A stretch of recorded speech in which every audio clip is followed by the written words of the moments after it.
Boa tarde a todos e todas e todes.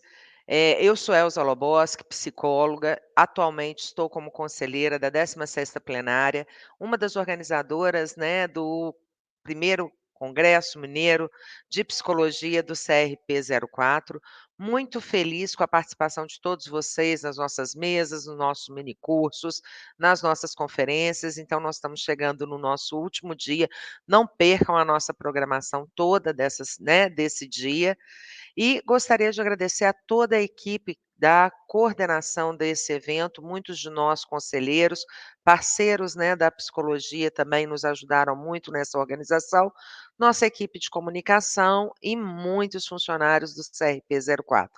Nessa mesa de hoje, a avaliação psicológica e a avaliação compulsória no contexto cirúrgico, nós vamos contar com a presença de duas pessoas muito importantes na área, Fernanda Gonçalves e a Cauíto Alcino. Então, antes de começar a apresentação deles, eu vou me autodescrever para que vocês possam, né, me ver, né, ter acesso, né, a ideia de quem é Elza Loboski e como eu estou.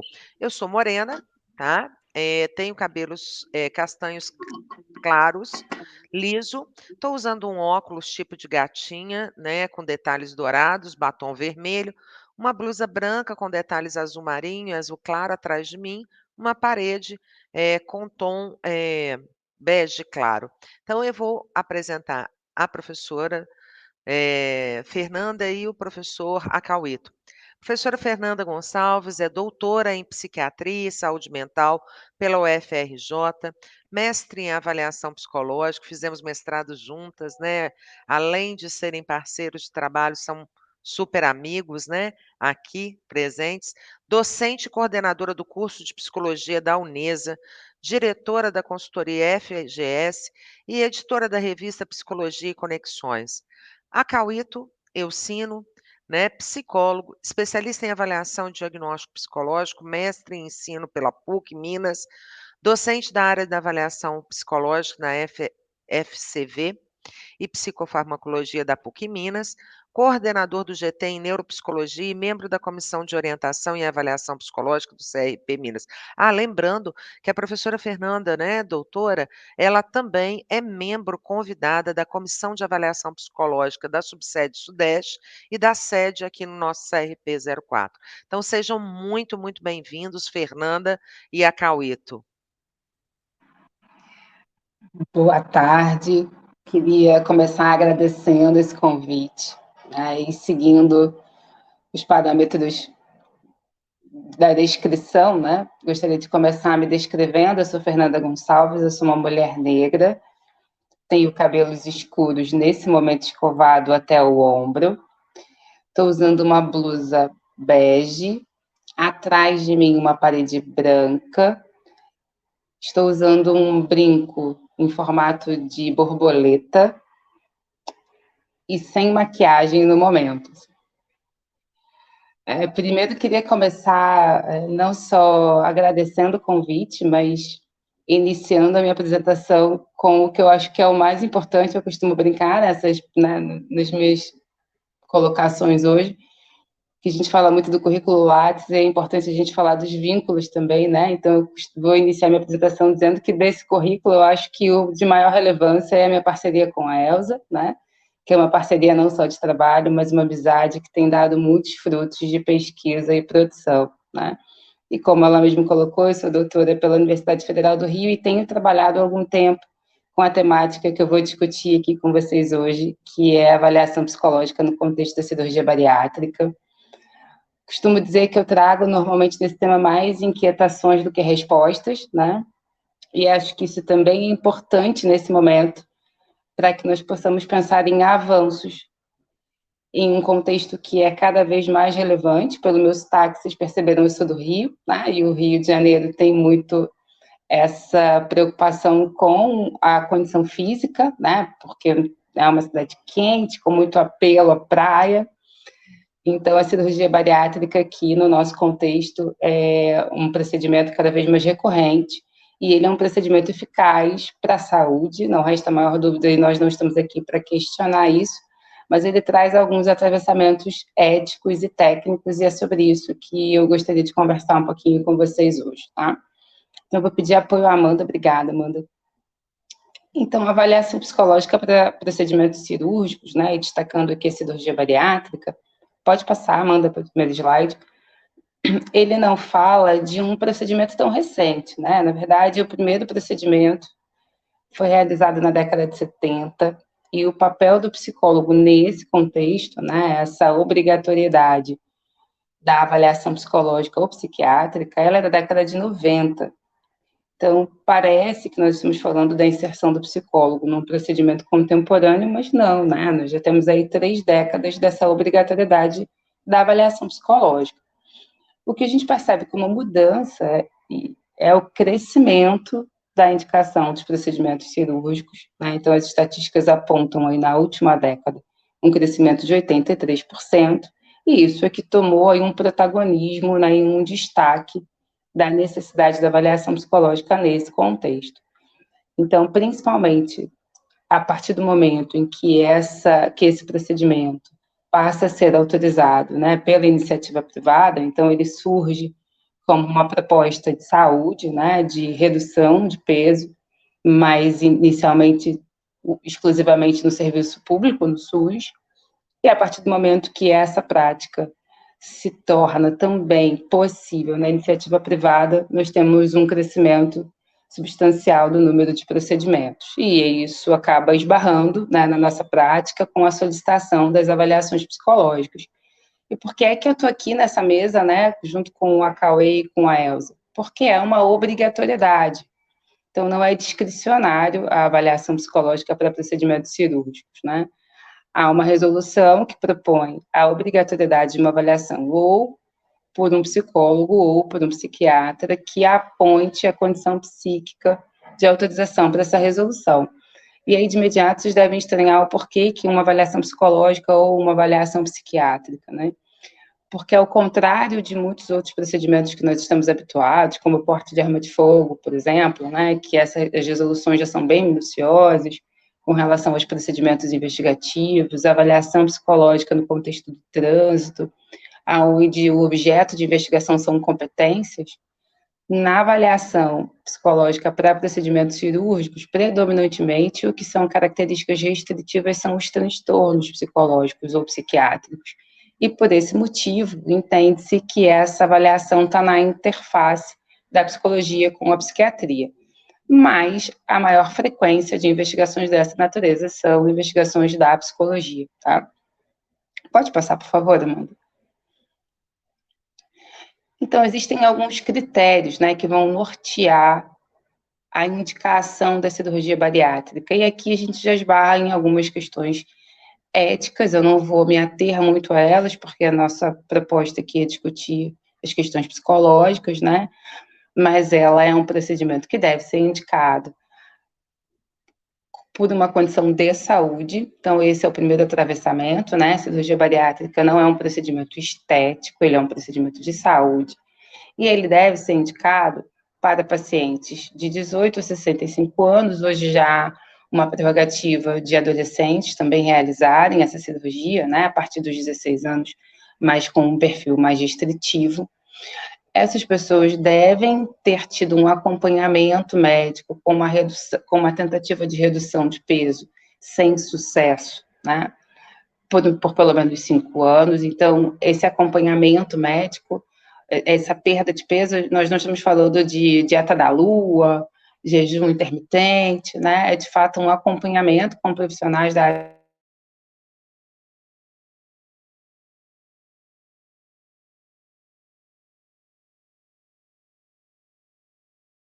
que não tenha tido êxito, impactar ou em alguma comorbidade, ou trazer, ou o próprio IMC desse paciente já ser considerado um prejuízo, um risco à saúde.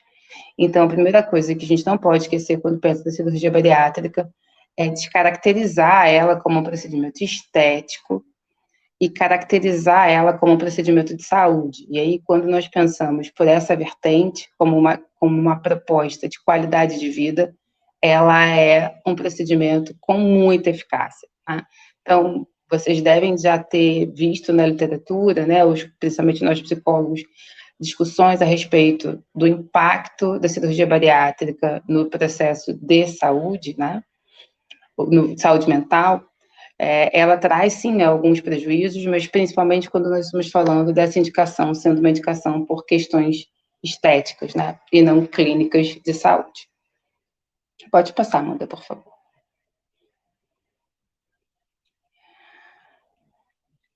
E o que nós temos hoje ainda, né, como características restritivas para essa indicação, e eu acho que isso é algo que vai causar um outro estranhamento, né, são perfis ligados à psicopatologia, tem uma única brecha ali, né, que nos flexibiliza um pouco dessa investigação, mas, objetivamente, o que traz uma contraindicação para a cirurgia é esse paciente ter alguma condição de adicção por álcool ou drogas, apresentar algum transtorno que fale de uma perda de contato com a realidade, né? Então, pacientes esquizofrênicos ou com psicose, com transtorno psicótico, mesmo que breve, mas que não esteja naquele momento com acompanhamento ou com controle dessa patologia. Pacientes com depressão com ou sem ideação suicida, ou algum outro transtorno que seja, naquele momento, considerado pelo profissional como um processo impeditivo para essa cirurgia. E aí, quando nós falamos desse impedimento, o foco é as características que esse paciente apresenta nesse momento, quando há um encontro das incorrências, das interferências e do cotidiano que um pós-cirúrgico proporciona, ele trará algum risco para a saúde mental desse paciente, né? Então, o nosso foco enquanto avaliadores de processo, principalmente da avaliação psicológica, está em identificar se, de fato, esse paciente não apresenta nenhum risco de adoecimento psíquico no pós-cirúrgico. E aí, muitas vezes, quando nós pensamos no adoecimento psíquico, a gente pensa em especial em sofrimento, angústia, ansiedade, mas nós não podemos esquecer que muitas vezes esses sentimentos, né, essas emoções podem ser gatilhos para outros prejuízos físicos. Então, vocês, hoje, como é um procedimento recorrente, né, provavelmente muitos de vocês conhecem pessoas que já fizeram cirurgia bariátrica e que tiveram queixas como um episódio compulsivo alimentar após, ou que desenvolveram algum outro comportamento desadaptado, como compras compulsivas, né, que vai impactar, às vezes, no prejuízo financeiro, vigorexia, que é uma atenção muito especial a procedimentos de saúde, como atividade física, alimentação muito saudável. Então, nem sempre as pessoas correlacionam as características que se apresentam no pós-cirúrgico como tendo uma origem de base, uma queixa psíquica, né? E isso acaba refletindo, muitas vezes, não só na não validação da importância do processo psicológico, mas do reconhecimento dessas causas do pós-cirúrgico. Pode passar, Amanda, por favor. E aí o que eu trago, né, para a gente discutir hoje, porque tudo que eu narrei até agora são princípios norteados pelas resoluções, né, então o que nos é obrigatório quando estamos na condição de avaliadores para um processo de avaliação para cirurgia bariátrica, quais são os principais dilemas que nós encontramos hoje, né, no processo investigativo. O primeiro deles, e é inclusive o tema dessa mesa, é o fato dessa avaliação psicológica ser uma avaliação psicológica compulsória. Então, eu tenho um grupo de pesquisa no Rio, que é o GEPAP, né? Nós temos algumas publicações na área de cirurgia bariátrica, o livro de avaliação sai agora no final do ano, se tudo der certo. E uma das nossas pesquisas, a primeira delas, fazia uma investigação indireta, ou seja, via pacientes, de como é que tinha ocorrido o processo de avaliação psicológica no pré-operatório. E muitos narram um único atendimento e um atendimento coletivo, ou procedimentos focados especificamente em entrevistas em observação do comportamento humano, ou um único encontro de testagem e todos os outros de psicoeducação. E ainda que o conselho valide, né, a possibilidade de uma avaliação psicológica utilizando técnicas e testes, então não é uma obrigatoriedade você utilizar testes psicológicos no processo investigativo. Como nós falamos, quando nós falamos de uma avaliação de caráter compulsório como essa, né, me parece muito claro que esse paciente, quando faz uma avaliação, ele não faz uma avaliação para ser avaliado, ele faz uma avaliação para ser aprovado, né? E ele vai buscar toda a informação necessária a respeito da cirurgia bariátrica, porque tudo isso que eu narrei para vocês no slide anterior está na resolução, então ele tem acesso a essa informação, e ele vai filtrar qualquer informação que possa nos fazer pensar que ele não está apto. Então, quando eu faço uma avaliação predominantemente observando, entrevistando, eu tenho um risco muito maior de não chegar a um resultado fidedigno e válido nessa investigação. Então, se tratando de uma avaliação compulsória, eu sugiro, né, essa é a minha defesa, em pesquisa, a gente está aqui para conversar sobre isso, né, inclusive os outros participantes da mesa, a utilização de testes projetivos nesse processo, em especial testes projetivos e expressivos, que tiram desse paciente a competência de manipular essa resposta, né, considerando que ele vai buscar essa informação como algo que valide a vontade dele.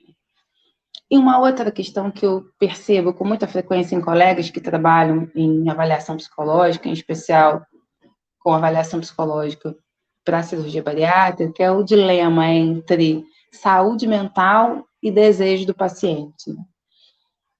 E eu entendo perfeitamente esse dilema, porque quando nós pensamos nos princípios da psicologia, né, da nossa profissão, a gente fala de subjetividade, a gente fala dessa motivação intrínseca como sendo um dos maiores motivadores de mudança. E aí, quando eu me deparo com alguém que vai fazer cirurgia bariátrica, que tem esse desejo de cirurgia bariátrica, isso é um ponto que me faz refletir, né? Bom, será que a motivação intrínseca, né, que o desejo desse paciente é o suficiente para ele mobilizar todos os recursos psíquicos necessários no pós-cirúrgico? O que eu tenho percebido com as minhas pesquisas é que não, né? Que a motivação intrínseca ela é muito importante. E a gente, inclusive, investiga isso enquanto traço de personalidade, muitas vezes, né? Que é a conscienciosidade, a forma como ele vai gerenciar as rotinas alimentares, o empenho que ele vai ter naquela tarefa. Então, não resta dúvida que isso é um fator importantíssimo, mas não é o suficiente para que ele não adoeça no pós-cirúrgico. Então, muitas vezes, quando essa avaliação é feita por profissionais que não são especializados em avaliação psicológica, né, como muitos de nós que estamos aqui, né, e esse dilema é sempre muito frequente, então, quando essas pessoas são avaliadas por profissionais que têm como prática principal a psicoterapia, por exemplo, né, onde isso é um balizador de todo o processo terapêutico, isso pode impactar numa decisão que não seja muito segura para esse paciente, né? Então, é claro que o nosso desejo, enquanto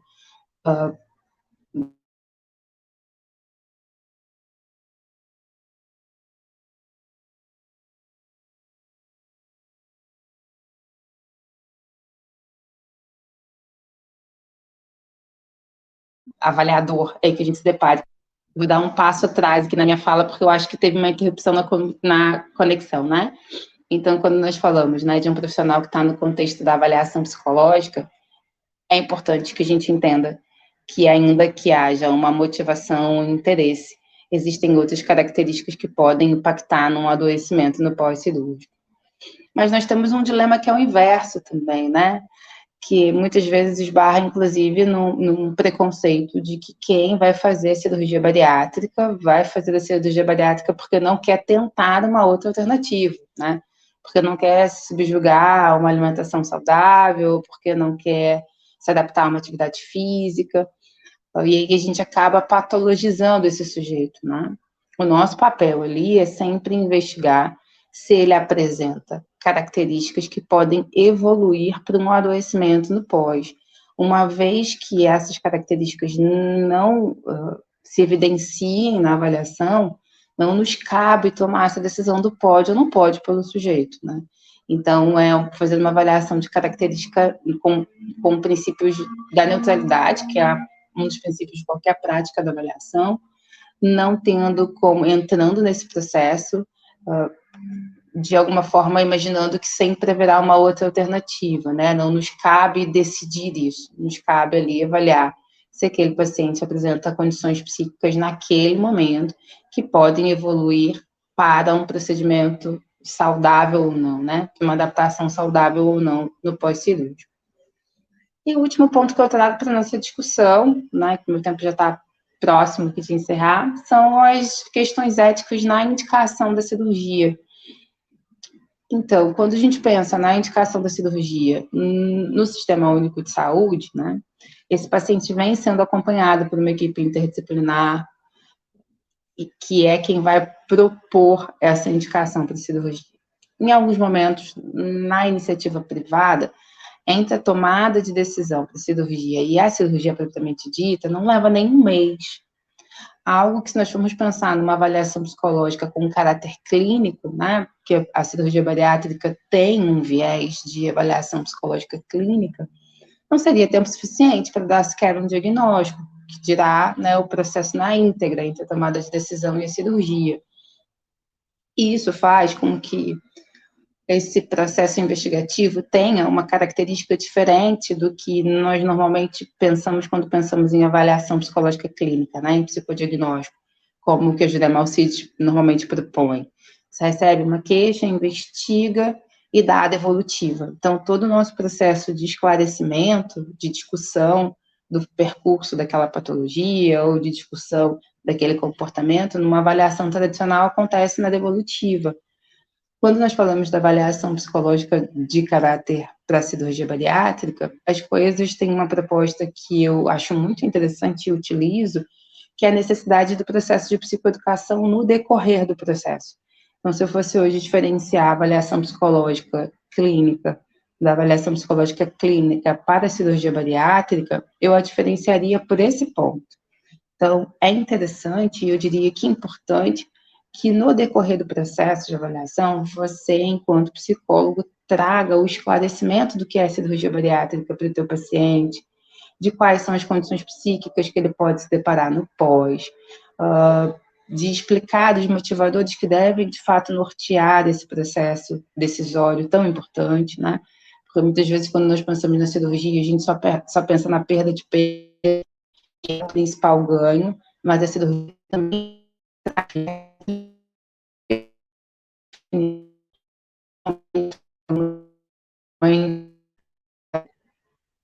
quando nós normalmente falamos de uma avaliação cujo tempo de indicação e cirurgia é um mês, não há espaço, né? Não há tempo para refletir sobre isso. Então, trazer para o processo de avaliação psicológica no contexto clínico para a cirurgia bariátrica a possibilidade também da discussão de uma psicoeducação vai fazer com que essa decisão do seu paciente seja autônoma, né? Porque a autonomia fala de acesso à informação. Então, quando a gente finaliza um processo, ele vai ter não só conhecimento das condições psíquicas dele naquele momento, que podem ser favoráveis, mas diante da informação passada da cirurgia bariátrica, pode, inclusive, levá-lo a um outro processo decisório, tá? Então, o que eu gostaria de fechar aqui dizendo, né, para quem está aqui conosco e que já está habituado a trabalhar em avaliação psicológica em outros contextos, como porte de arma, como a Elza tem muita experiência, né, o Detran, avaliação psicológica no contexto da habilitação, é que a gente percebe que, embora falando da cirurgia bariátrica, eu iniciei a minha fala dizendo isso, não é um procedimento tão recente, o fato dele ter se mostrado como destaque para a psicologia na última década faz com que ele não tenha tido ainda avanços tão significativos quanto outras práticas de avaliação. Então, se você pensa, né, eu trabalho como porte de arma de fogo também há bastante tempo, e aí, né, Elza, certamente, o Cauê eu conheci agora, então ainda não vi o rosto dele, ainda não sei, né, se ele é dessa década como eu e Elza, né? Mas quando nós começamos a trabalhar para porte de arma de fogo, né, ainda que houvesse uma resolução, ela era bem incipiente, ela foi se aperfeiçoando, né, no percurso, com muitos estudos, com grupos de trabalho a respeito da temática, e que fizeram com que hoje ela fosse uma resolução muito mais minuciosa, o que ainda não aconteceu com cirurgia bariátrica, E aí fica o convite para quem está aqui assistindo conosco agora, ao vivo, né, ou não, que vai assistir após, esse desejo, esse convite para a gente também pensar nessa prática com a necessidade de aperfeiçoamento, né, de delimitar um pouco mais os princípios de indicação ou de contraindicação, de pensar um pouco mais desse processo de forma minuciosa, de forma que ele possa ser padronizado e eficiente, como nós já temos hoje em outras categorias. Pode passar, por favor, Amanda. Eu agradeço aqui mais uma vez a oportunidade de estar com vocês, ainda que brevemente, falando sobre cirurgia bariátrica, e me coloco aqui para eventuais perguntas, caso vocês tenham curiosidade a respeito da temática. Obrigada. Obrigada, Fernanda. Nós vamos passar a palavra agora para a apresentação do professor Acauíto e a autodescrição do mesmo, né? Nós já temos perguntas sim, tá, Fernanda? E aí no chat tem a nossa pesquisa da cirurgia bariátrica, avaliação psicológica para cirurgia bariátrica. Então, se vocês puderem acessar e responder à pesquisa da bariátrica, a gente agradece, né? Acauíto, com você. Vamos lá. Meu nome é Acauíto Elcino, eu sou um homem moreno, de cabelo lisos. Agora estou com uma blusa de frio em cima e uma coberta protegendo meus pés, porque está fazendo muito frio aqui. Não sei, saudades do Rio de Janeiro, por sinal, Fernando. Só vos digo isso e manda mensagem, o calor humano que aqui não está tendo. E trabalho com avaliação psicológica já há alguns anos, não tenho, tenho alguns cabelos brancos postiços, mas já estou há um tempo na praça, viu, Fernanda? Meu campo de atuação é mais avaliação neuropsicológica, inclusive meu mestrado em ensino de biologia, estou mais nesse campo da biologia, das interfaces, sou inclusive professor de psicofarmacologia, e vou trazer algumas aproximações possíveis aqui. Alguém pode apresentar, por favor? Isso, muito obrigado. Inclusive, eu corroboro algumas das falas da Fernanda, que eu achei extremamente relevante, né, esse tema de avaliação em contextos compulsórios. Eu acho que se a gente está comemorando 60 anos da profissão, nós estamos tendo diversos contatos com áreas que são extremamente novas, e que por serem ainda novas estão em construção, né? Então, no campo da avaliação psicológica, o que 60 anos atrás, isso daqui seria impensável, né? Inclusive porque o procedimento cirúrgico ainda não existia.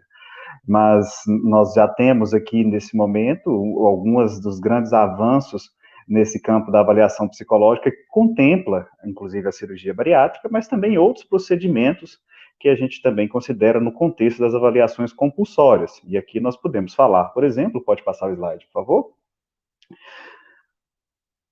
A avaliação que eu queria colocar para vocês, dentro do contexto da disforia de gênero, que eu vou dar maior ênfase nessa fala, e aos candidatos a procedimentos de afirmação de gênero, né, que a gente pensa no outro leque.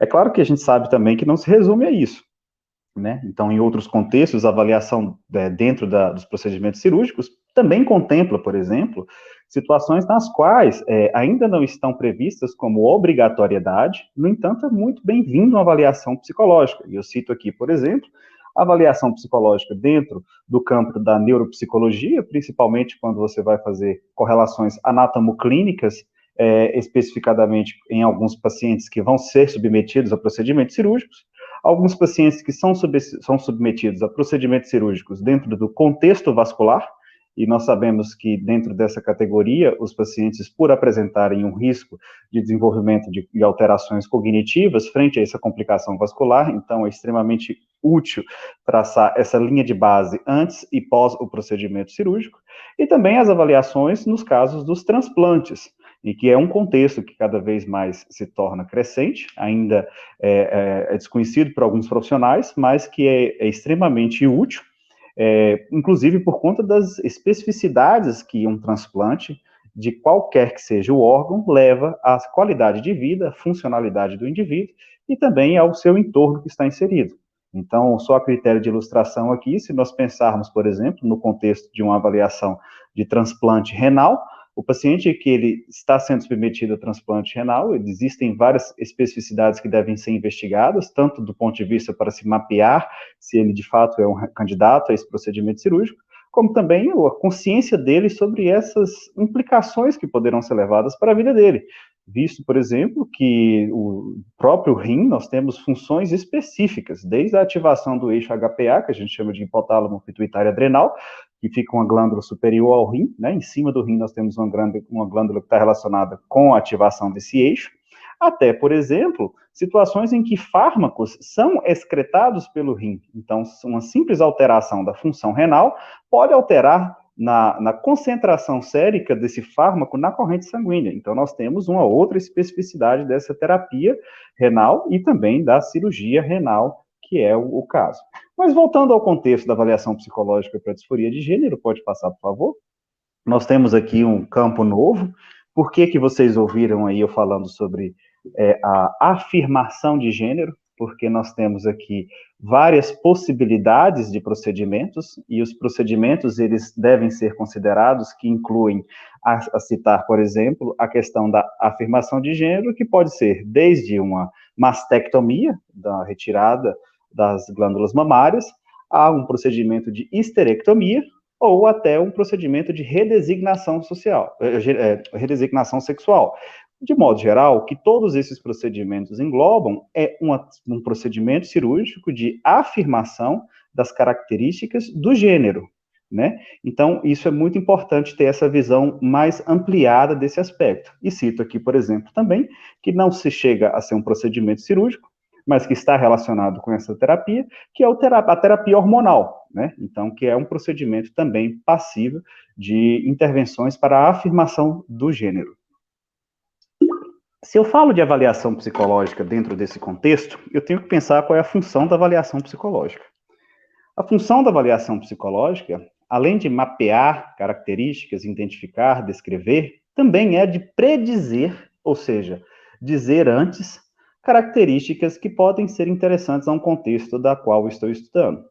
Então, considerando o interesse no público LGBTQIA+, nós temos que considerar que a avaliação psicológica nesse contexto, ela vai, essencialmente, identificar características preditivas do candidato para o procedimento cirúrgico.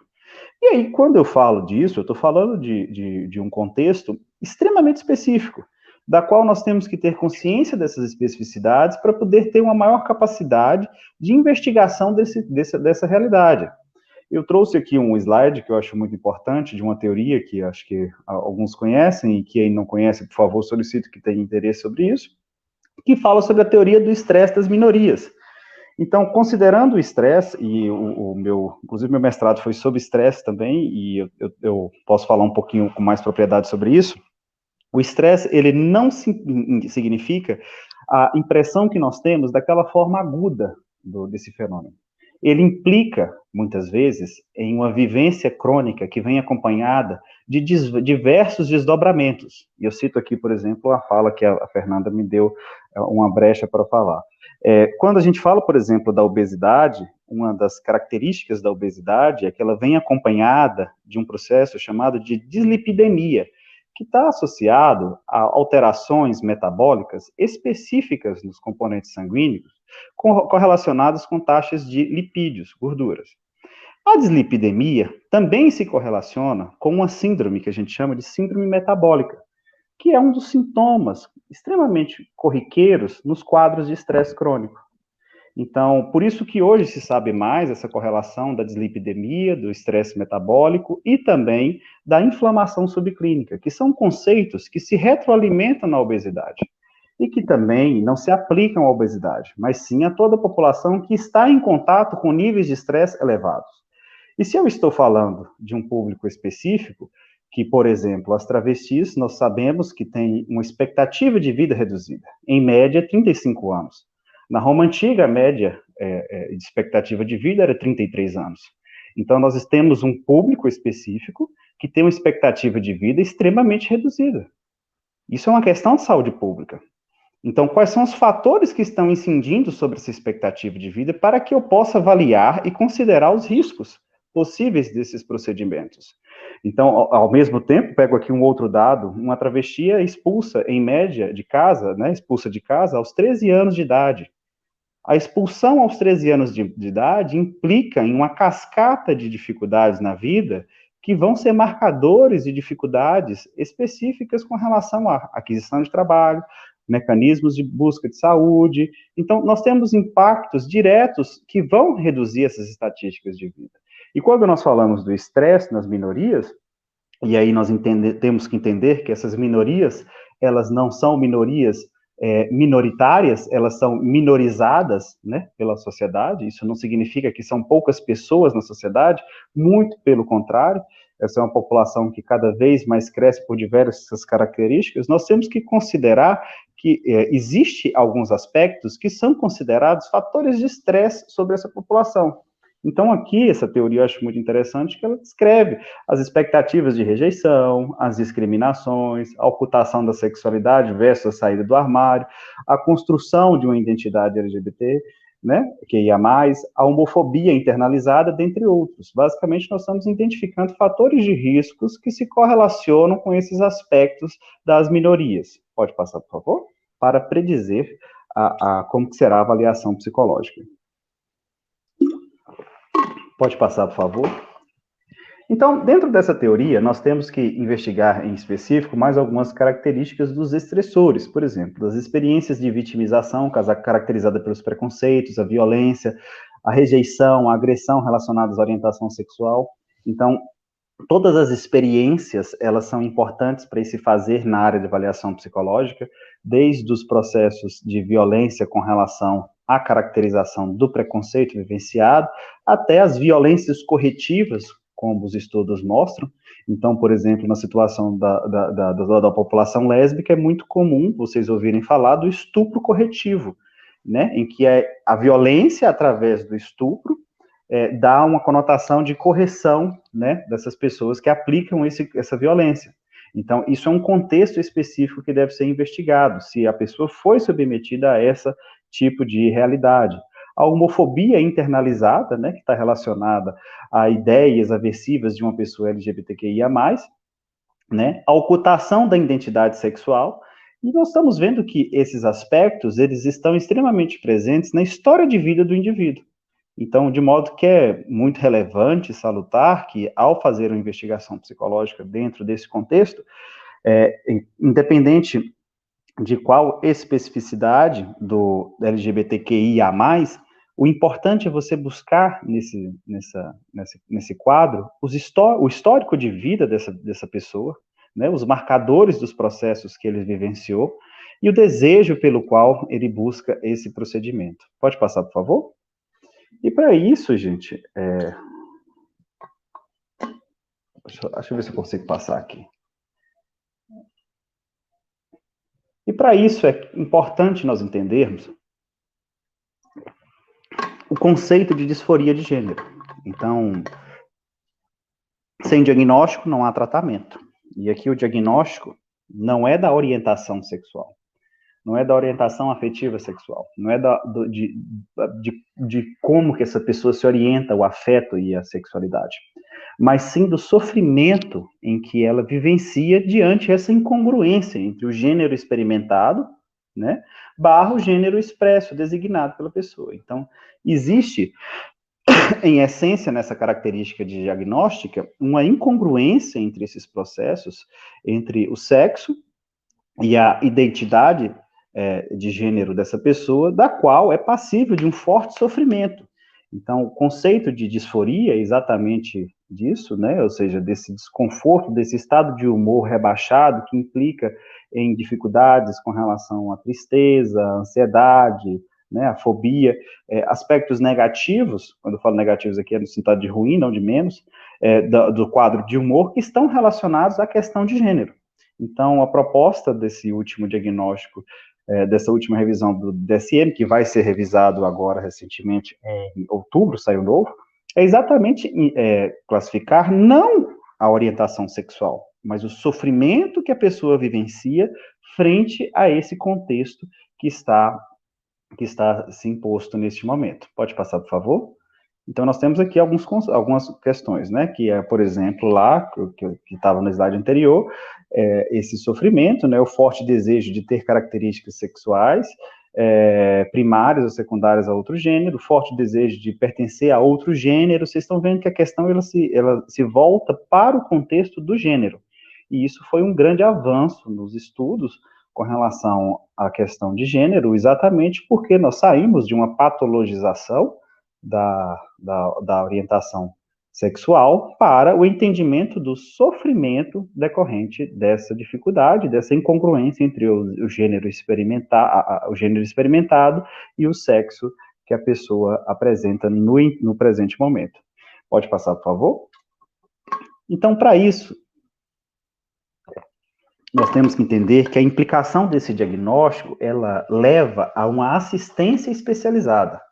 Então, atualmente, o diagnóstico, ele leva a um processo de avaliação clínica, avaliação psicossocial, e que é essencial para que as pessoas trans no Brasil recebam encaminhamentos para outros centros de referência que são necessários para a prescrição de hormônios e essas cirurgias de afirmação de gênero, né? Então, a ideia do diagnóstico é identificar e mensurar o sofrimento que essa pessoa vivencia para que possa abrir portas dentro do sistema de saúde para que ela possa ter referido acesso às políticas de saúde voltadas para as questões de gênero. Então, isso é um divisor de águas, né? Pode passar, por favor? E para isso nós temos que ter dois conceitos em mente, né? Um é a resolução do CFM de 2010 e a portaria do Ministério da Saúde de 2013, né? 2803. Pode passar, por favor? Que elas vão assegurar o processo de transexualidade, né? O processo no qual a pessoa pode mudar, afirmar as características de gênero da qual ela pertence, né? E aí ela descreve algumas necessidades para isso, né? Então, por exemplo, neste processo, é necessário que haja habilitação específica do estabelecimento de saúde para oferecer esse atendimento. Inclusive, os órgãos, eles recomendam, os órgãos internacionais de apoio a essa população, recomendam que as pessoas que estão em linha de frente tenham formação nesse campo, né? É necessário também que exista um acompanhamento mensal, 2 atendimentos mensais, em média, durante o período mínimo de 2 anos, no pré-operatório, e até 1 ano após o pós-operatório, por equipe multiprofissional, que inclui médico, psiquiatra, endocrinologista, enfermeiro, assistente social e psicólogo. Então, por que é importante esse público, essa equipe multiprofissional avaliar esse contexto? Porque nós temos fatores de risco também no pós-intervenção, que não se resume aqui, eu vou falar só o cirúrgico, né? Então, nós temos, por exemplo, dentro da terapia hormonal, diversos efeitos colaterais que estão relacionados ao tratamento. E aí é importante que a pessoa tenha consciência sobre eles, desde do fato de que, às vezes, o processo de tratamento hormonal pode tornar a pessoa estéril, até também implicações de ordem cognitivas, né? Porque os tratamentos hormonais, eles vão ter diversos efeitos colaterais sobre os processos cognitivos. Então, isso também são questões. Pode passar, por favor? É necessário o diagnóstico, conforme a classificação internacional de doenças, que está sendo revista, acho que sai esse ano, no final do ano, a nova versão traduzida, né? A idade mínima de 18 anos para acompanhamento clínico, ou pré-operatório, né, a ser realizado por no mínimo 2 anos. Idade mínima de 18 anos para terapia hormonal e 21 anos para psicocirurgias. Pode passar, por favor? E o que eu queria deixar de mensagem assim, sobre esse contexto, para que nós possamos terminar? É preciso, na avaliação para a afirmação de gênero, que nós tenhamos essa noção da complexidade, essa noção desses desdobramentos possíveis dentro desse contexto a se investigar. Então, se eu sei que uma pessoa que está buscando esse procedimento teve um histórico de fatores de risco, é importante que eu consiga mapear, assim como também é importante mapear quais são os fatores que são importantes, os preditores de um bom desfecho dessa intervenção. Eu cito aqui, por exemplo, uma coisa que é muitas vezes rara dentro dessa população, que é o apoio psicossocial.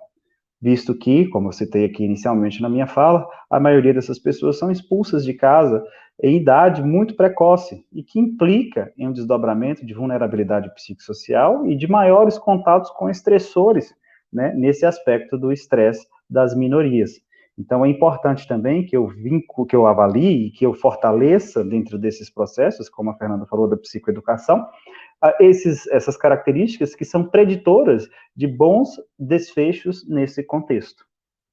Bem, era isso que eu ia falar, e agora vamos abrir para algumas dúvidas. Maravilha, muito obrigada pela fala, muito potente, né, muito embasada, tanto da professora doutora Fernanda, quanto o mestre Cauito, né, e nós temos algumas perguntas aqui. A Ednelly Sueli, ela pergunta assim: boa tarde, é verdade que tem uma probabilidade grande desses pacientes adoecerem psicologicamente depois da cirurgia, específico da bariátrica, tá? Abre um caminho o deixando mais vulnerável para uma depressão, ou isso é mito? Quem gostaria de estar respondendo? Pode ser a Fernanda, depois eu dou uma palhinha. Alguns fatores podem contribuir. Vocês me escutam? Cauito, Fernanda? Sim, você me ouve? Consegue me ouvir? Sim, estamos ouvindo. Ok. Alguns fatores podem contribuir para esse adoecimento no pós, né? Então, a cirurgia bariátrica, ela traz, e aí o Cauito vai, como neuro, talvez até tenha mais propriedade para falar sobre isso, né? Mas ela traz mudanças hormonais que podem, sim, impactar num quadro de ansiedade, de depressão. Mas o que a gente identifica com muita frequência, e isso é uma preocupação quando eu faço avaliação de cirurgia bariátrica, são as expectativas, né? Então, a insatisfação corporal, ela é um comportamento frequente, né? Um indicador frequente em quem faz a cirurgia bariátrica. E aí, uma das primeiras pesquisas que eu fiz nessa população apontava que aqueles pacientes que faziam a cirurgia bariátrica com um propósito de saúde, ou seja, redução das taxas, prevenção de comorbidades, mobilidade, tinham um índice de satisfação maior no pós, porque esses resultados são rápidos, né? Então, a perda de peso é relativamente rápida na cirurgia bariátrica e associado a isso a qualidade de vida. Mas aqueles pacientes que faziam a cirurgia, passavam pelo procedimento com uma proposta estética, né, e aí apresentam um índice de satisfação corporal extremo, muitas vezes, na avaliação anterior, apresentavam um adoecimento maior no pós. Então, depressão, ansiedade, automutilação, ideação suicida, né? Então, quando nós pensamos na redução de peso, na cirurgia bariátrica, ela não é sinônimo de corpo bonito. A promessa dela, a proposta dela é redução de peso, e isso você vai conseguir. Quando você pensa como um procedimento estético, né? Então, aqui no Rio, o brincou, né? Assim, do calor daqui, é isso, né? A gente tem a tradição aqui no Rio do Projeto Verão. Então, agora, agosto, setembro, há décadas atrás, as pessoas iam para a academia, né? Para estar com o corpo preparado para entrar num biquíni em dezembro. Hoje as pessoas fazem cirurgia bariátrica e aí elas alimentam a expectativa de que isso vai acontecer. E muitas vezes a imagem corporal não agrada. Nós temos pacientes que relatam uma satisfação maior com o corpo anterior do que com o pós-cirúrgico, pela pele, que muitas vezes fica flácida, impacta na necessidade das cirurgias plásticas que agora o plano até com algumas proposições judiciais já cobrem em várias áreas, mas antes não cobriam. Então, esse desdobramento, essa frustração com as expectativas é que muitas vezes adoece, tá? É muito comum também a pessoa realizar a cirurgia bariátrica com uma expectativa de agradar o outro, né? Então, sugestão da família, né? O marido, a mãe, os amigos, né? E aí, muitas vezes, isso gera uma frustração, porque a proposição dela não é essa, né? Então, de fato, algumas pessoas, quando têm uma boa plasticidade, né, principalmente os mais jovens, quando passam pela cirurgia bariátrica, muitas vezes não precisam de reparos. Mas a cirurgia não tem essa preposição, né, de corpo bonito. E aí isso impacta em muito sofrimento, sim. Porque além da renúncia, né, do pós-cirúrgico com relação à alimentação, que é um controle intenso. Com certeza, Fernanda. Né, muitas vezes o afastamento do prazer da comida, porque eu costumo brincar, né, aqui no Brasil você tem um feito e diz, vamos comemorar comendo uma pizza, tomando um chopp. Nós não falamos de vamos comemorar fazendo uma corrida. A minoria, eu conheço um grupo muito pequeno que faz isso. A maioria das pessoas não, né? Comemora comendo, bebendo. Então, alguns desses hábitos, muitas vezes você precisa eliminar, se afastar, porque isso gera angústia. Então, esse desdobramento é que vai tirando um pouco da satisfação de vida e evoluindo para alguns para quadros de depressão, para outros para quadros de ansiedade. Sim, concordo, Fernanda, Maravilha, professora Fernanda. Você está me ouvindo, Elza? Elza? Deixa eu só completar a fala da Fernanda. Vocês estão me ouvindo? Sim, Cauê, estamos ouvindo. Pode contribuir. Então, deixa eu só fazer um complemento aqui. Eu acho muito Aham. importante isso. Assim, como você citou, existem alguns fatores de risco para esse candidato no pós-cirúrgico. E aí eu tenho que considerar o seguinte: muitas vezes a obesidade ela vem acompanhada com um aspecto sindrômico comórbido. Nós temos um conjunto de sinais e sintomas, né, que não são especificadamente da mesma forma em todas as pessoas, que pode estar acompanhado a diversos outros transtornos, né, ou a diversas outras doenças. Cito aqui, por exemplo, a diabetes, a hipertensão arterial, o maior risco de trombose, o acidente vascular encefálico. Todas essas doenças, elas são potencialmente mais prevalentes, incidentes, nessa população de pessoas que estão sendo submetidas a esses contextos. O que isso tem a ver com o pós-cirúrgico, Acauíto? Bem, quanto mais comorbidades associadas no candidato, maior é o risco de um desfecho negativo. E é preciso que se tenha consciência sobre esses fatores de risco, exatamente para que nós tenhamos intervenções estruturadas sobre esses fatores de risco, né? Então, se eu não sei quais são os fatores de risco, muitas vezes eu não vou identificar e intervir neles a tempo para que possa. Fora isso tudo, o próprio procedimento da cirurgia bariátrica pode gerar, em alguns casos, principalmente nos quadros mais antigos, né, da técnica que se fazia por laparotomia, uma síndrome chamada síndrome desabsortiva, em que o paciente ele não consegue absorver nutrientes específicos para os processos cognitivos específicos. Eu cito aqui, por exemplo, a vitamina B12, que pode produzir alterações cognitivas de ordem importante, a citar, por exemplo, quadros depressivos. Então, é importante que se tenha essa noção das comorbidades que estão presentes, e aí eu falei de algumas doenças, mas eu cito aqui de algumas psicopatologias também. A depressão pode vir acompanhada, né? O próprio desenvolvimento de quadros compulsivos no pós-cirúrgico, mas também a gente sabe que a cirurgia bariátrica, quando bem indicada, quando feita com o apoio necessário, ela tem um desfecho excelente. Na verdade, a maioria dos casos é assim. A minoria que tem uma dificuldade específica, né? Em alguns casos você tem situações graves, inclusive de ruptura de estômago, né, que é preciso também que se fala, por isso que é importante fazer esse mapeamento pré e pós, para você traçar uma linha de base das características antes e depois da intervenção cirúrgica, e você fazer com que o paciente ganhe realmente tenha um ganho real. É isso. Maravilha, professor Cauíto e Fernanda. O grupo, né, a Comissão de Avaliação Psicológica de Belo Horizonte da Sudeste está mandando beijos, agradecendo a vocês dois, na pessoa do Delcio, Marcelo, Isabela Pipa, que estão aqui presentes, já mandando mil beijos e agradecendo muito. Mas temos mais perguntas. Uma pergunta para você, Cauíto. O documento psicológico emitido no processo transexualizador, qual é? Bem, vamos lá, nós temos que conhecer a resolução 06. A Lívia pergunta, né? O documento psicológico emitido no processo transexualizador, qual seria? Muito bem. Eu só vou fazer duas menções aqui. A resolução 06 e 19 E a resolução de 18, uma fala sobre documentos técnicos e a outra vai falar sobre o processo de avaliação psicológica, e através dessas duas resoluções nós sabemos que um processo de avaliação psicológica ela implica na possibilidade de dois documentos, né, do atestado, do atestado, da declaração e do laudo. Né? No caso do processo, seria um laudo, o ideal, porque você tem o mapeamento dessas características bem descritas, né, através da qual você chega a uma impressão conclusiva que vai gerar tomadas de decisões voltadas para essa realidade. Então, seria um laudo o documento mais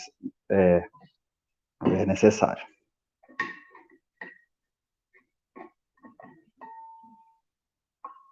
Muito bem, Elza. Eu acho que está com um delay o áudio da Elza. Maravilha, Cauito. Bom, outra pergunta. Deu? Agora vocês me escutam? Sim, sim. Sim. Estão me escutando melhor? Isso. A Maria Eduarda pergunta assim: quais as ferramentas são utilizadas na avaliação psicológica no contexto cirúrgico, né? Quais são os instrumentos mais comuns, né, utilizados? Vou começar respondendo aqui, tá, Cauito? Bom, eu, por serem avaliações compulsórias, eu sugiro, como eu coloquei na minha fala, instrumentos preditivos e expressivos, né? Na cirurgia bariátrica, eu frequentemente utilizo Pfister e HTP.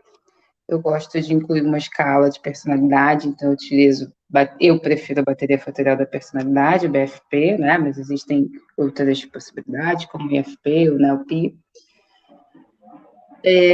Uma escala de insatisfação corporal eu acho importante. Eu utilizo a BSQ-4, mas alguns colegas gostam muito da escala de silhuetas. E como é uma ferramenta, uma proposição, o impeditivo fala de transtornos psicológicos, eu normalmente sugiro para aqueles colegas que, ainda que utilizando uma dessas ferramentas, ficarem com dúvida se existe a presença na integração dos dados, se há a identificação de uma psicopatologia, uma escala diagnóstica pode auxiliar. E aí, se for necessário, eu indico a ICD-5. A minha escolha, existem muitas escalas diagnósticas, mas eu acho que a ICD-5, para quem ainda tem dúvidas a respeito dos transtornos, ela faz um link direto com o DSM-5, né? Então, essa classificação fica um pouco mais fácil. E aí, por isso que normalmente eu indico essa. Mas existem algumas outras, talvez você já tenha uma afinidade com alguma outra que pode substituir sem nenhum problema. Então, a minha bateria, frequentemente, para cirurgia bariátrica, utiliza dessas ferramentas.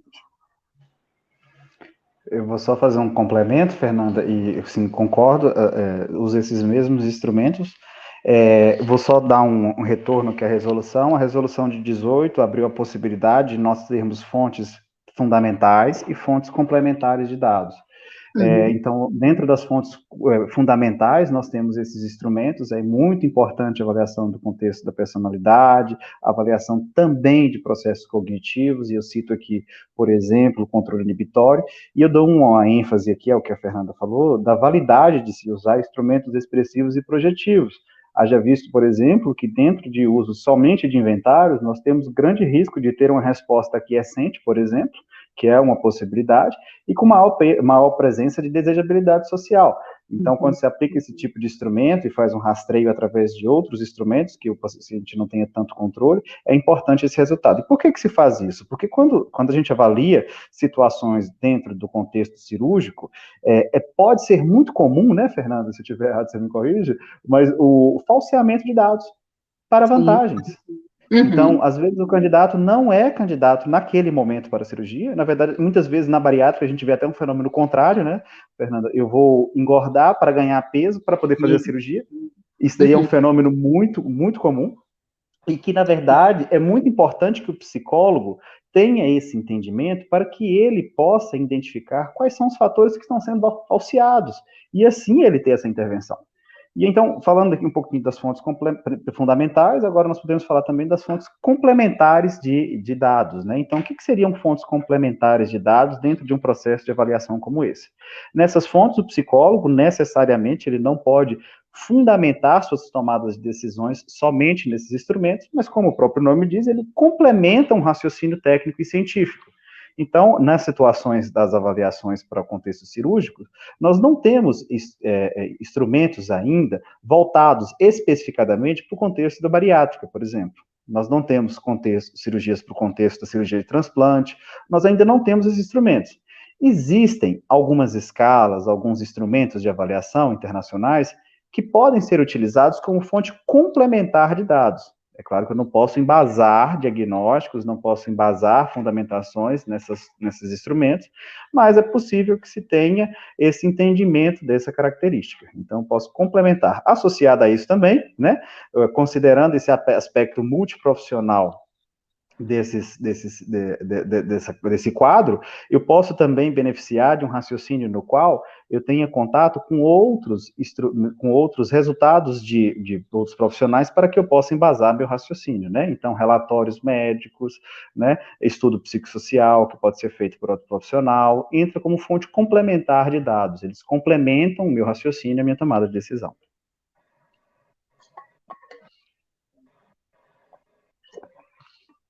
Muito bem, Elza. Maravilha.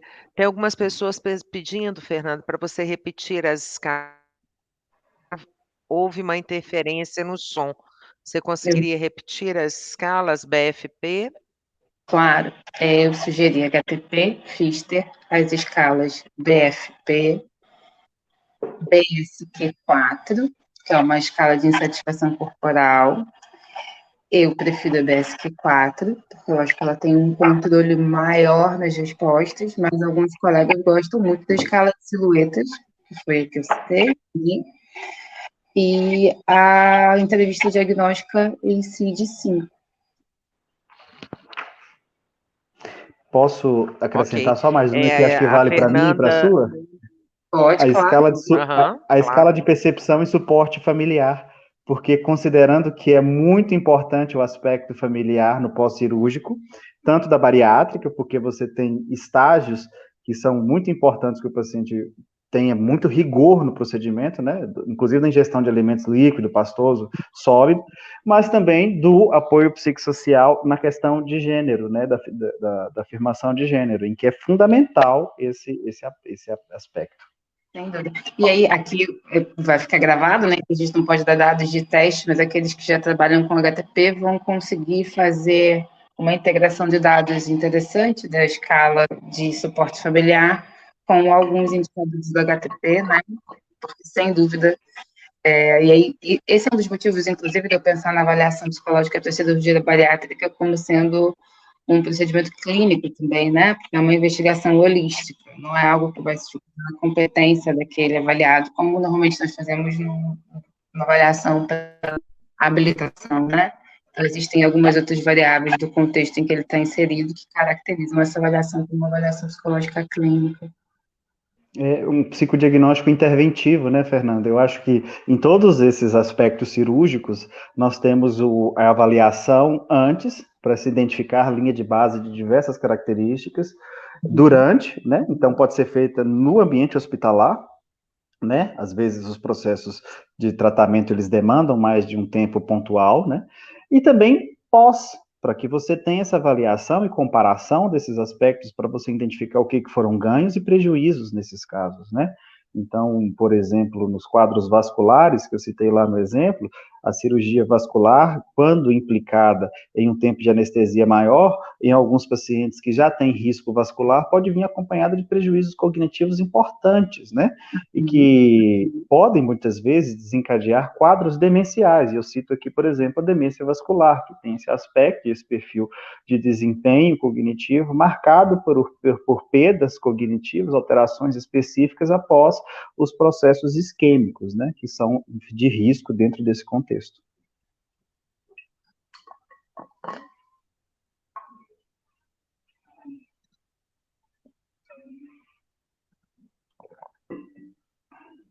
Muito bem, Elza.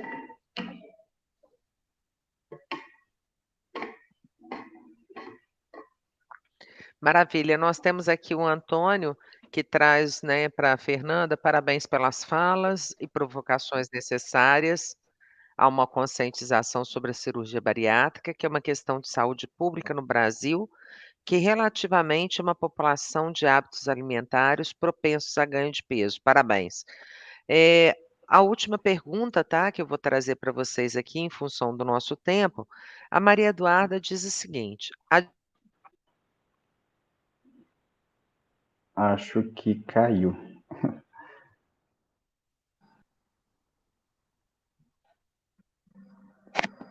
Vocês estão me ouvindo? Acho que a conexão caiu. Sim, mas a minha também travou um pouquinho, mas eu estou te ouvindo agora. Você Travou? me ouve? Então, a Elza caiu. Eu vou só fazer um comentário de uma pergunta que eu vi aqui, enquanto a Elza não chega, que alguém perguntou por que os 35 anos com relação... Ô, Elza, sua conexão caiu, viu? Eu vou só fazer um comentário aqui. exato, caiu. É a sétima vez que eu caio aqui. Nossa, tô levando vários tombos aqui. Eu vou só fazer um comentário de uma Tem pergunta. perguntas, Acauíto, né, sobre a questão da idade, né, Era desse ela. paciente. Eu ia fazer um pequeno comentário Ok. sobre isso. Por que 35 anos a idade? Porque existem muitos fatores de risco sobre essa população.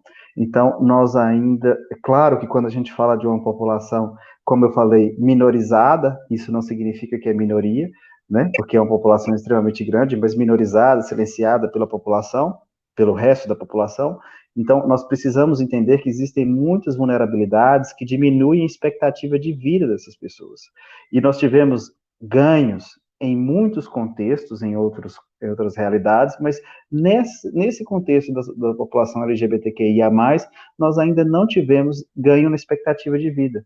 E aí, por quê? Muitas vezes, a expulsão de casa aos 13 anos leva a dificuldade, por exemplo, de estabelecimento de uma renda, então essas pessoas acabam recorrendo à prostituição, a situações que colocam em risco iminente a vida, né? O risco, a falta de apoio psicossocial, familiar, leva também a uma dificuldade com relação a indicadores de saúde mental, então as taxas de depressão, tentativas de suicídio se torna maior, né? E alguns estudos mostram que quando corrigidas essas vulnerabilidades, nós não temos tantos indicadores de saúde negativos, os preditores são positivos de saúde. Então, basta contornar fatores de risco para essa população. E eu vou só citar um aqui que a gente ainda não falou e eu acho muito importante. Às vezes, por estigmatização e muitas vezes por falta de conhecimento e técnica dos profissionais de saúde, a população LGBTQIA+, não se sente identificada e muito menos amparadas nos serviços de saúde. Então, por exemplo, você tem um maior risco por falta de tato desses profissionais, por falta de técnica, exatamente para abordar essas questões. Então, é extremamente importante que nós tenhamos cada vez mais visibilidade e desenvolvimento de um perfil do qual seja, inclusive, empático, para que se tenha uma abordagem mais especificada com relação a esse contexto. Ih, falei até que a Elza caiu. Ela estava bonitinha. Ou mais um tombo. Ela estava queixando que ela estava caindo pra caramba, né? Que tomou mais um tombo. A tecnologia é isso, né? Assim, ela é boa quando funciona, né? Eu preparei Vai ser. um cenário aqui também para poder iniciar, não funcionou lá, eu tive que improvisar aqui, né? Um outro Pois é, contexto. estava 7-1, agora vai ficar 8-1. Voltou, amiga. Desculpa, eu estou na subsede, mas eu caí 8 vezes na conexão, uma coisa assim, nossa, incrível. Eu estou tentando verificar com TI aqui essa problemática, mas peço mil desculpas a vocês. Bom, eu queria dizer que aqui no nosso chat tem muitos comentários, muitos agradecimentos a todos dois, né? E tem aí o nosso link da pesquisa da bariátrica, né? O pessoal está pedindo o seu contato, Acauíto. Eu posso passar o seu e-mail? Pode sim. Coloca aí ou então o Instagram, né? Talvez seja mais fácil. Não tem outra pessoa chamada Cauíto no mundo, então não é difícil achar Cauíto aí, não. Você me escuta, Cauíto? Sim, sim. E também o contato da comissão de avaliação psicológica. Se vocês tiverem alguma dúvida mais específica, sim, nós Ok. podemos discutir na avaliação, Ok, na ok, comissão de ok, avaliação ok. psicológica. O Wellington está pedindo para você deixar o contato. E Ela está com delay.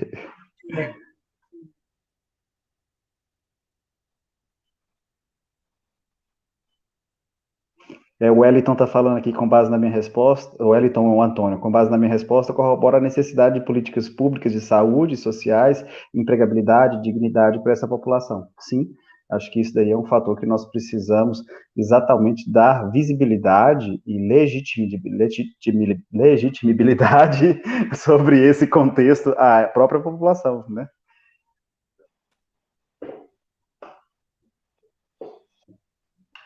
Gente, eu vou chegar a 10-1, tá? Porque deu 9 agora caídas, né? Então eu quero 10, entendeu?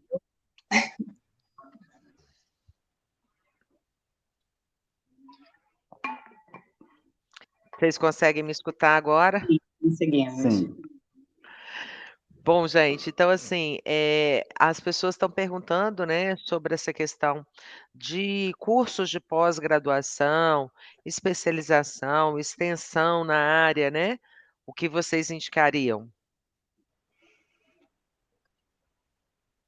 Bom, a especialização em avaliação psicológica, né, não sei se nos cabe falar de instituições aqui, mas é uma pergunta que deve ser frequente também para o Cauito, né, o aluno, porque também é professor, né, assim como eu e Elza, qual abordagem eu tenho que, né, fazer uma especialização para que eu possa trabalhar com avaliação psicológica, enfim, quando, na verdade, nós temos especializações em avaliação psicológica.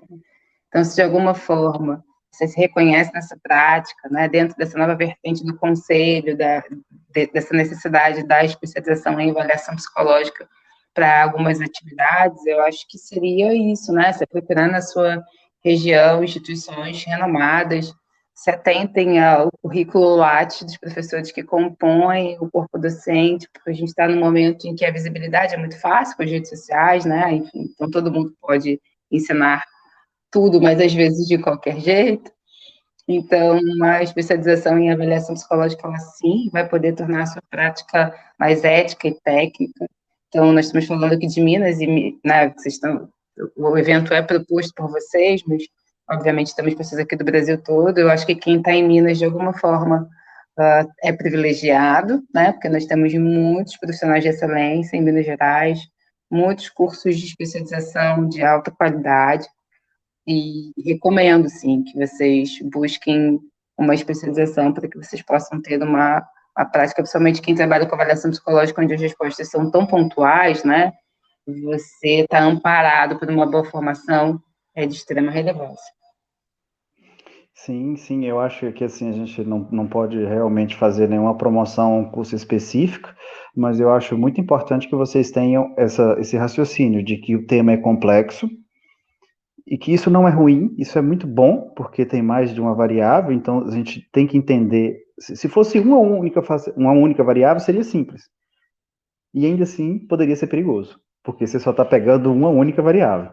Então, vocês viram aqui eu falando de obesidade, depressão, síndrome metabólica, né? Deficiência desabsortiva, o paciente não absorve nutrientes. Então, é muito complexo, e eu acho muito importante que vocês busquem informações também na área de avaliação psicológica, essencialmente na área de avaliação psicológica, mas também buscar em áreas afins, porque é um contexto de interface com outras áreas, né? Quando a gente fala dos procedimentos cirúrgicos, por exemplo, eu citei aqui resoluções do CFM, a portaria do Ministério da Saúde, né? Então, nós temos que buscar contextos, né, que não se resumem só à realidade do CFP. É muito benéfico isso. Visto, inclusive, por exemplo, que o nosso contexto, né, a nossa resolução de 19, ela pela primeira vez estabeleceu essa possibilidade de avaliação considerando um contexto multiprofissional. Eu estou aqui ainda, tem alguém me ouvindo? Acho. Só tem eu aqui. Vamos. Fiquei sozinho, vocês foram embora, sem dar tchau. Né? Voltamos, tá bom. Então, tá vendo? Tá vendo? Então, Cauíto, eu gostaria, né, da gente, a gente vai aguardar, né, se a Fernanda consegue entrar, agradecer mais uma vez a participação, né, e a presença sua e da professora Fernanda, dizer a todos, né, que nós vamos estar encaminhando para esse link o material, lembrando que a comissão de avaliação psicológica, né, está aberta para estudantes e profissionais interessados aqui do conselho. Nós temos a pesquisa aí de cirurgia bariátrica que a gente pede, por gentileza, que vocês participem, né, dessa pesquisa e encaminhem para os colegas psicólogos, né, que possam estar nos ajudando, né, nessas respostas, porque só com essas respostas que a gente obtém dados para pensar melhor, né, essa questão da cirurgia bariátrica, na nossa atividade profissional. Então eu vou pedir ao Cauito, né, para trazer algumas palavras, né, para estar se despedindo de vocês e, no mais, agradecendo a todos. Muito bem. Tempinho que a Kelly volta também, né, Elza? Que a Kelly caiu. Vamos ver. A Kelly não, A a Fernanda. Fernanda, desculpa. Mas eu só tenho a agradecer pelo espaço, né, pela audiência e paciência de vocês, né? Eu acho que é um tema extremamente importante que a gente com certeza não vai esgotar aqui agora. Acho que pela primeira vez nós temos assim uma grande visibilidade sobre esses temas e eu espero que se hoje a gente faz 60 anos, daqui 60 anos esses temas sejam bem mais avançados. Eu falei nas últimas falas, Elza, eu conheci os primeiros psicólogos, né? Então conheci a primeira turma de psicologia daqui de Minas, que foi a terceira do Brasil. E conheci muitos psicólogos que formaram durante 60 anos. Eu fui um deles e não vou conhecer os últimos psicólogos. Então, eu espero Olha que que vocês bacana. levem essa esperança, essa voz de esperança que a gente tem que lutar por uma psicologia cada vez mais forte.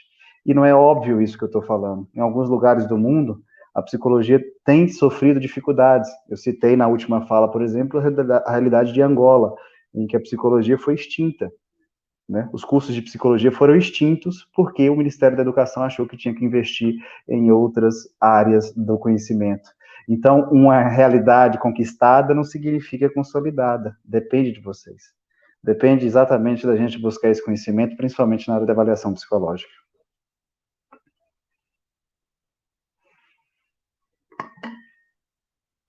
Com certeza, Cauito, né? A Laiane Nogueira, ótima mesa, Délcio, né? Como é bom escutá-los e que tranquilidade em passar o conhecimento de vocês. Agradeço muito ao meu parceiro, amigo, irmão da Comissão de Avaliação Psicológica, partilha essa coordenação comigo, Délcio Fernandes Guimarães. Muitos de vocês foram alunos do Délcio, né? E pedir a Fernanda, né, para poder trazer, né, algumas palavras. Ela está aqui conosco, mas não está no vídeo, né. Ela está A tentando, Fernanda caiu. reconectar aqui conosco, né, nós vamos esperar mais uns 2 minutinhos. Ela está no estúdio, ela está entrando, né, e agradecer mais uma vez, pedir a vocês, para qualquer dúvida dentro da avaliação psicológica, encaminhem para nós no site do CRP, tá. Via comissão de avaliação psicológica, a gente vai ter um prazer enorme em estar respondendo as dúvidas. Nós criamos, né, nessa gestão, né, o Acauito, um material de dúvidas recorrentes da avaliação psicológica, está lá, né, para quem quiser acessar, né, de maneira gratuita, né, download. Nós temos um livro da avaliação psicológica na contemporaneidade, né, que foi editado na gestão anterior. Nós temos um livro da avaliação psicológica aqui da comissão para sair agora nesse finalzinho de ano, mais uma publicação maravilhosa aí com o apoio do conselho. Então, assim, contamos com a participação de vocês, agradecemos muito. Estou vendo se a Fernanda consegue entrar aqui para se despedir de vocês. Ela está tentando. Isabela.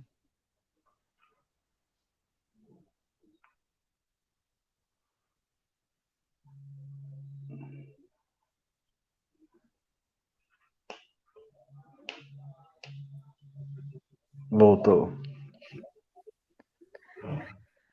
Fernanda ainda não conseguiu entrar, então assim, Não, voltou, Elza. Ela entrou. infelizmente, está difícil para ela conseguir entrar na conexão. Então assim, a gente vai se despedir então, né, Cauito? E Não, ela voltou, agradecer Elza. muito a essa mesa. Voltou? Entrou? Voltou. Fernanda, você nos ouve? Opa, legal, legal. Fernanda, se despeça então do pessoal, né? Mais uma vez agradeço a você e ao Cauíto, que são parceiros, amigos, irmãos aí da avaliação psicológica. Eu falo que a Fernanda é uma irmã que eu ganhei no mestrado e que até hoje, né, como diz ela, nossos frutos aí, o fruto da nossa amizade são as publicações, os artigos e muita risada, né. Então muito obrigada, Fernanda, muito obrigada, Cauíto, vou deixar a palavra com você, tá, Fernanda, para você finalizar.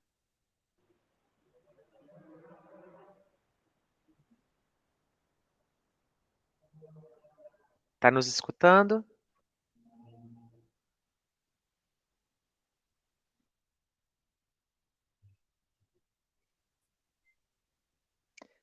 Fernanda, tá nos ouvindo?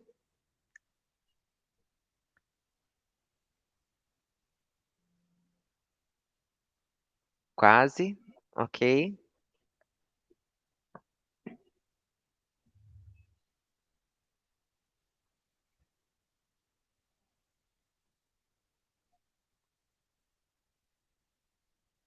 Acho que não. A Fernanda está dizendo aqui no chat que é para agradecer a todos, mandando um grande abraço, né, e, aguardando vocês, né, com questões, com participações. Venham participar mais do conselho, o conselho é nosso, o conselho é de vocês, nós construímos nosso conselho.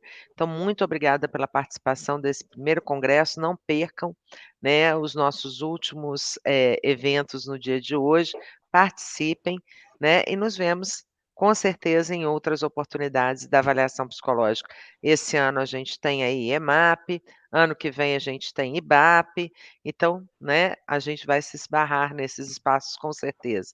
Beijo, Cauíto, beijo, Fernanda, Beijo. obrigada. Tchau, tchau. Até mais. Tchau, tchau.